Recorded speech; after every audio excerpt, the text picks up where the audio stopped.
Hello, welcome back to my channel, or if this is your first time here, welcome. My name is Sarah, and on this channel I share anti-MLM and scam commentary, so if that is your sort of thing, I would love for you to subscribe, like this video, leave a comment, all those sorts of things. If you have seen anything on social media that you think qualifies as a top MLM fail, you can submit that to me. I have a Google form linked in the video description, and with that, let's get started.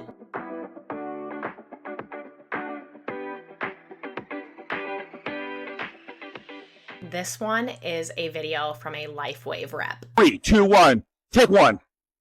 Coming to you live from the wilderness. It's so beautiful out here. We love beauty. You guys, I have a question for America, for everybody out in the world. This is the question. What if you had the chance to live a longer, healthier life? Yes, I said it. A longer, healthier life. What if you had that opportunity? Have you heard of a thing called the X39? X39 stem cell activation patch activates your GHKCU copper peptide. You guys, what if you had a chance to live a longer, healthier life? What I want you to do, I am challenging you all to something.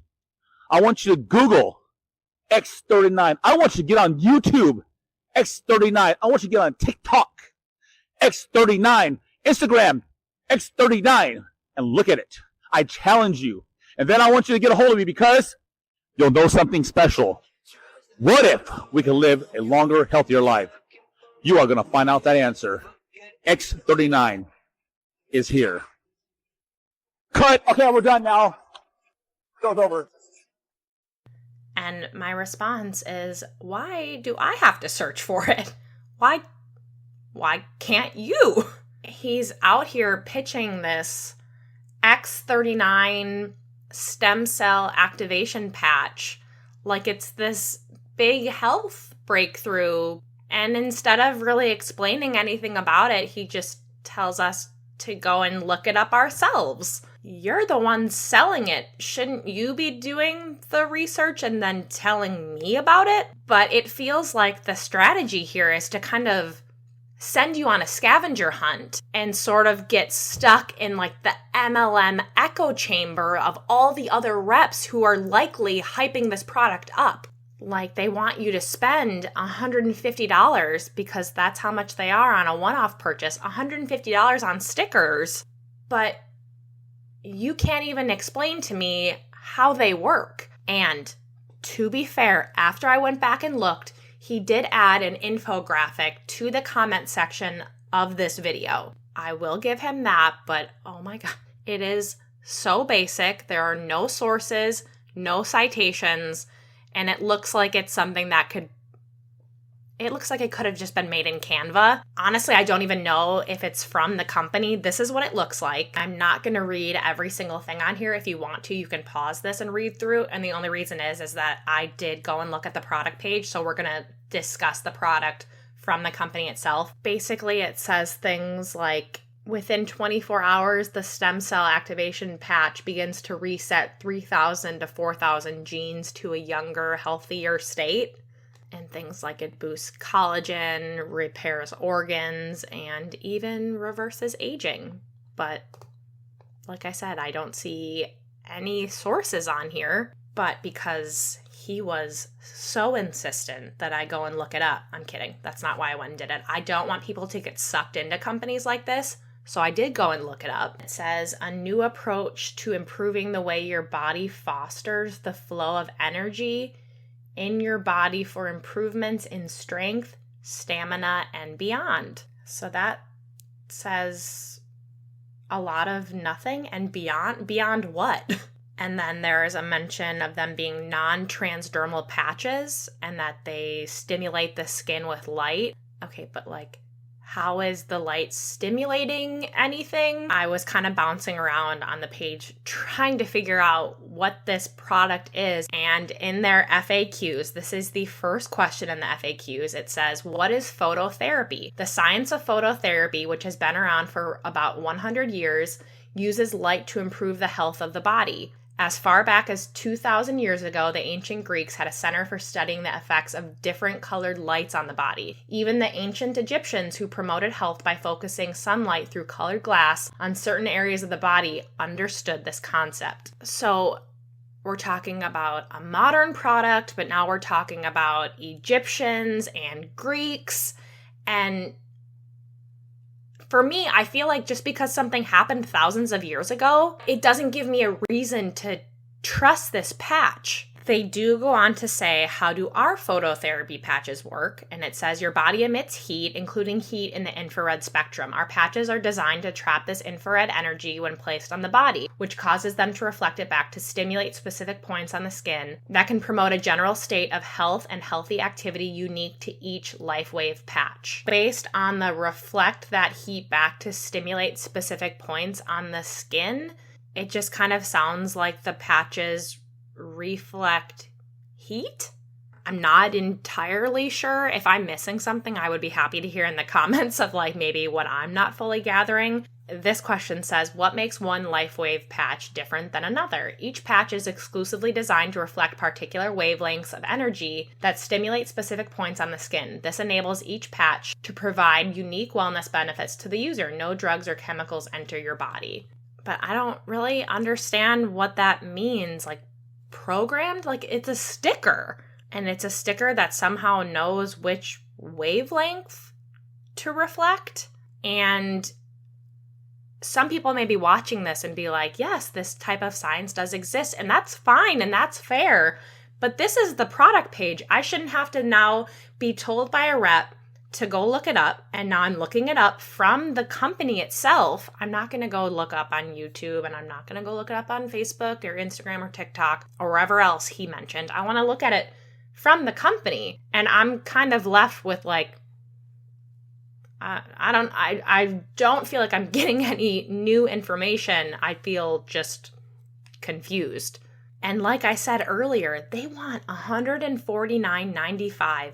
$150 for a box of these. And this is the explanation of why I should spend that money. There's really like no significant details. There's no sources, just like mentions of wavelengths and energy. Like that's supposed to mean something, and it's so frustrating. And then their list of benefits, which is also straight from their FAQs. What are the benefits of X39? New technology stimulates the skin with low levels of light, resulting in improved energy flow. Supports improved exercise performance. Supports improvements in strength and stamina. Supports overall health and well-being. No drugs or stimulants. Patented. And that's it. That's supposed to convince us to buy this. It doesn't promise anything. It just kind of hints that maybe something good could happen. And I just have to laugh at the patented part as part of the benefits. I'm sure that they probably didn't maybe know where to put this within their FAQs and wanted to highlight it. But as a consumer, I personally find that kind of funny because a product like this, I don't think a personal benefit to me would be that it's patented. A patent doesn't prove that it works. It just means that no one else can copy it. And this cost is outrageous. A one-time purchase is $149.95, or you can do a subscription because, of course, what MLM doesn't have a subscription of $99.95 a month. And it comes in a box with 30 stickers. So if we're only using them for 12 hours, like I don't even know, are we supposed to use them around the clock? So should I be using 2 a day? So then this box would only cover half the month? Or do I just do one every 12 hours? I don't know. And by comparison, you could buy like a box of stickers for like $5 to $10, and those could easily make you just as happy as these X39 patches do. I just get so tired of these health and wellness companies and these reps trying to sell these things that I'm not entirely sure they even know what they are, what they do, or why they should encourage you to buy it. But that's part of their gig, is to promote the products of the company they're in. But it's either they're not being fully educated on what the products are, or they were educated and just still don't understand. But trying to sell people on your product by telling them to just go do their own research is confusing and probably not a good marketing strategy, because I did the research on the company's page specifically, and I feel like we got next to nowhere. This one is some Facebook posts and like an Instagram story about the Facebook post. I'll show you in just a sec, but it's between two reps at Make Wellness. One of them is very high up in the company. I can't seem to figure out his exact title, but I believe he's like one of the people who has been there since like the very, very beginning.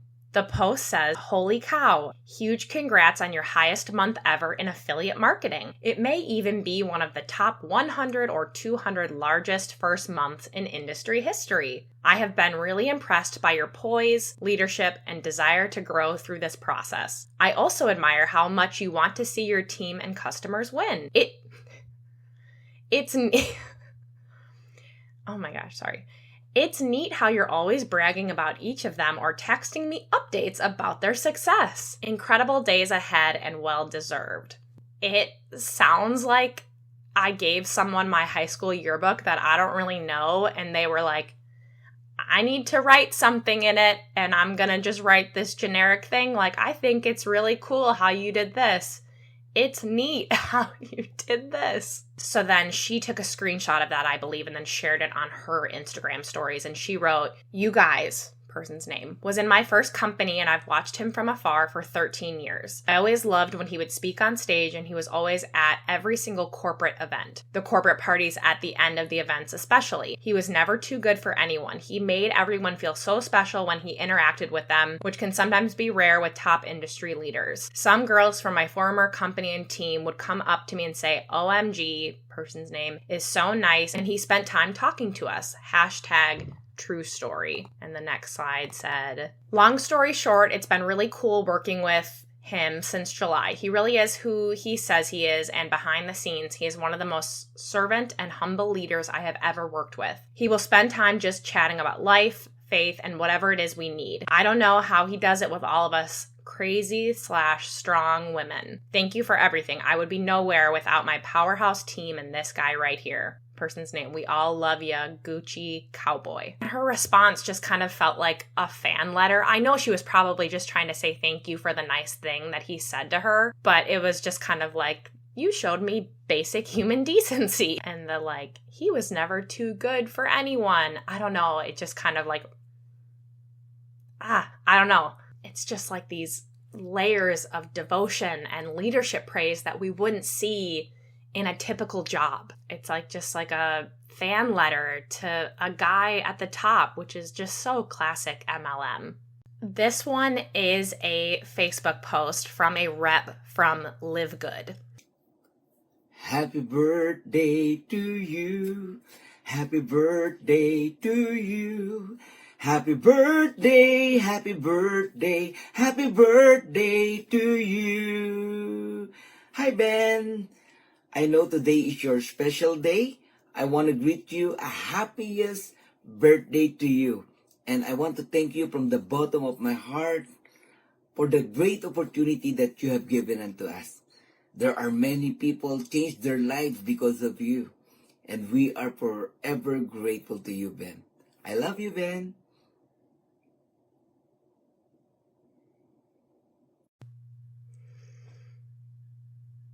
Okay, I am all for celebrating birthdays, but that would never happen in a corporate setting, and it's kind of giving off like, "Please notice me" vibes. And I say this, he seems so sweet and really well-meaning, but oof. After he was done singing, when he was saying these things like change so many lives and how everyone is like forever grateful, it is just that vibe of like, we owe everything to our CEO. And it's a vibe we see so often in these MLMs. And then that like grand finale with the hand heart of like, "I love you, Ben." Like, love him? He's the CEO of the company. I don't know. Like, it is concerning. And then after he's done singing, there's that post like with the CEO's face and like the whole happy birthday thing, and that it's like a well wish for his birthday from that, I assume, that whole downline team.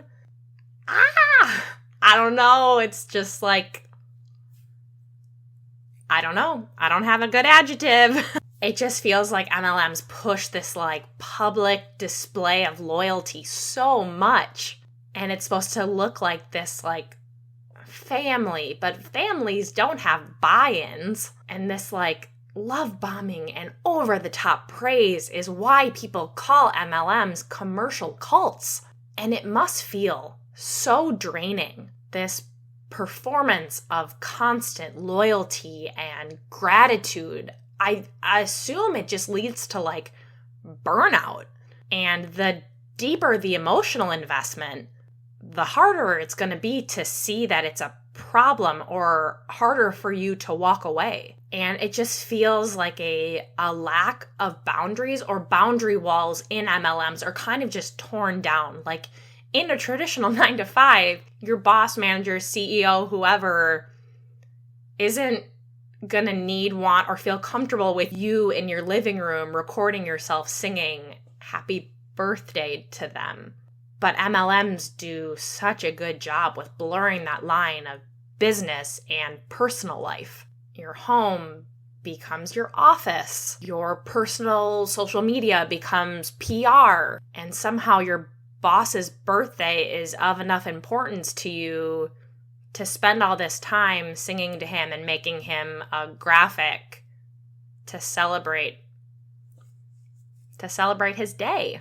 And I just have to say, like, I can't imagine knowing this rep or knowing a rep who would do things like this, because I can guarantee this is not the first or last time a rep is going to sing happy birthday to the CEO of their company. I can't imagine knowing them in real life and watching this unfold and this happen and being like, wow, what is going on? These next two posts are both from MONAT reps, and I'm kind of pairing them together, and you'll see why. Products that I use to style. Rejuva Beads Split End Bender, that goes on first. Let it rest, let it work for a minute, and then I apply my Curl Perfection Defining Cream.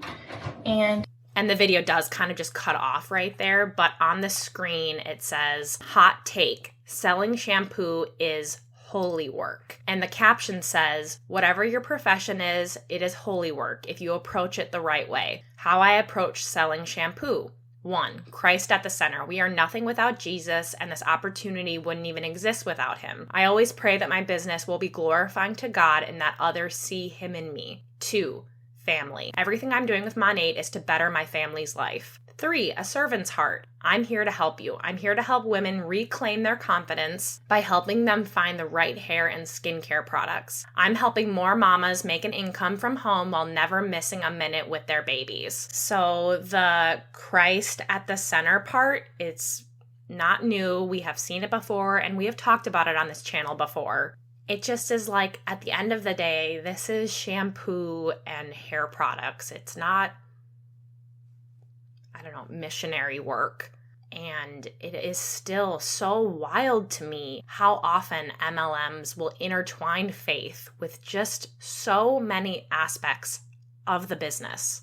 Because if it is the fact that Christ is at the center of your business, if you're not hitting your goals, it's like not about sales, it's about faith. And I worry that that makes people think like, am I failing God? Am I failing my purpose in God's eyes? And just because she mentioned it, and it is something that I feel like I could talk about more often on this channel, is that she mentions that she's doing it for family. And this is probably the thing across all MLMs that you are often going to see discussed the most about the business opportunity, is that people want to sign up because they want to be more involved with their families. And to me, I feel like this is the one that is brought up the most often because it almost is like impossible to criticize, because who is going to argue with you saying, well, I'm doing it for my kids? It's like a message that's designed to kind of be, I don't want to say like untouchable, but of course it would lead to a very uncomfortable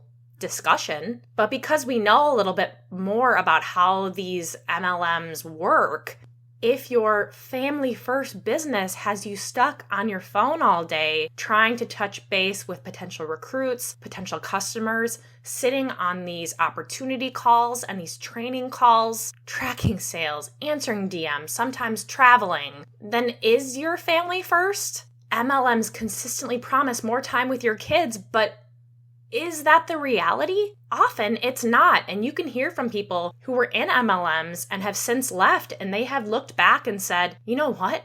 I didn't spend a lot of quality time with my kids. Sure, they were at home with me, but I was on my phone or on my computer for a majority of the day. You are constantly grinding to maintain your rank or reach the next rank, and your attention is forced to be consistently split between business time and family time, and that never really stops. And I'm not saying at all that this particular rep's heart isn't in the right place. But here is the problem I have with it. She is in a system that was made to work against her. And it feels like she's being taught and then reciprocating that teaching that this is like her calling or her mission or her purpose. And that is why things like this are so frustrating to see, because it is not about selling the product. It's about tying your self-worth, your faith, your family's well-being to a system that is set up for people to lose.